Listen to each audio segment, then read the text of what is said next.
the single most important quality a wedding planner should possess to not just be a good bridal consultant, but be an exceptional bridal consultant that goes way beyond excellent. Great question. You have to be a good listener. And I find, and please, I don't mean to offend anyone in this room, one of the downsides to wedding planners is that they are so opinionated that they tell our clients what they need to do without paying attention to our clients and listening to what they want. A wedding planner, often in the business is too long, because it's very formulated, and starts doing the same thing over and over because they're burned out, and because they're tired, and because they don't want to spend the time on it. And that's when you know you've been in the business too long. Whether it's 4 years or 40 years. That's the biggest thing to a successful wedding planner. Listen, and most importantly, gotta have compassion and passion to spend time with these girls. It's the most important in their lives. Yes. Okay. When you started your business, what were the things that helped you get clientele? Was it advertising, referrals? What worked for you? I've never spent $1 on advertising, ever. Ever.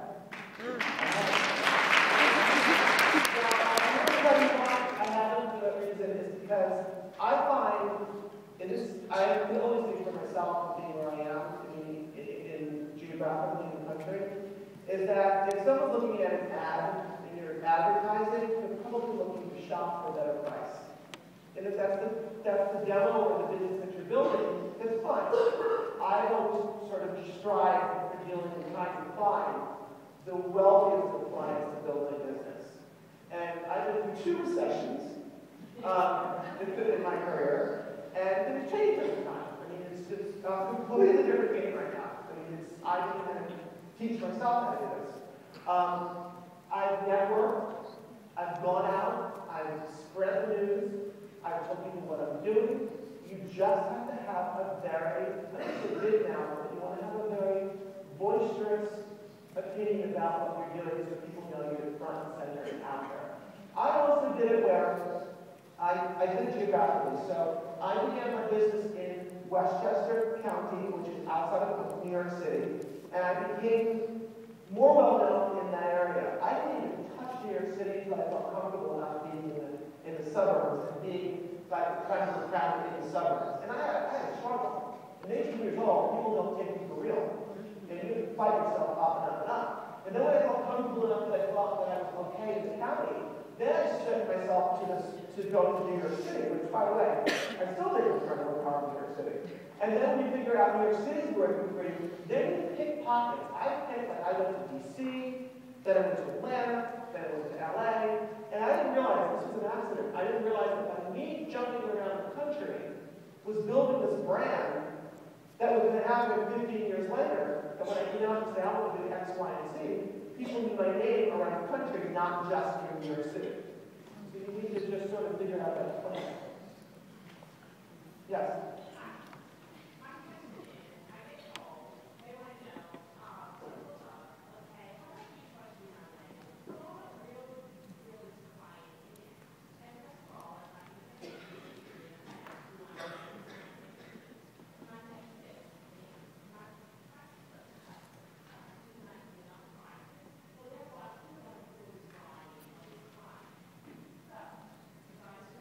Perfect what you're doing, first of all. You know, she said, people are calling her office and asking how much does she charge.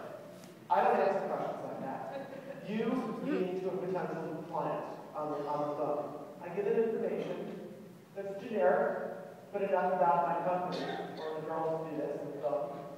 And we ask key questions. Because I want to, if you know enough questions to ask to get the answers, you can begin to build sort of a profile on that potential client.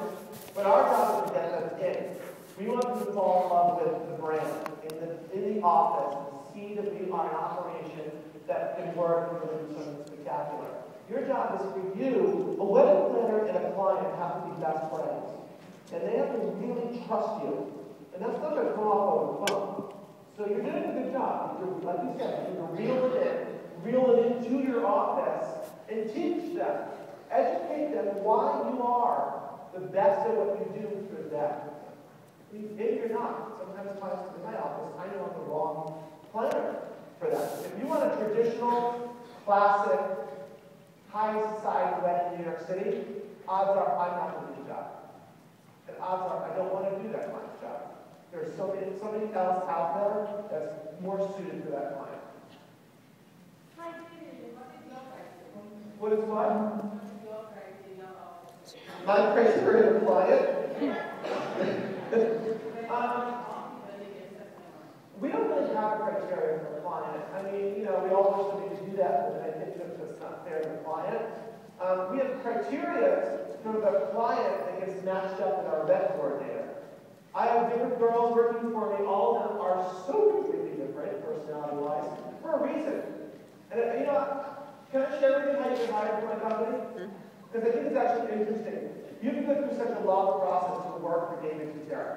And when you get hired, we hire you under so many different reasons. First of all, you meet with my director, you sit down for an initial interview, you then come back for a second interview with another employee of the company.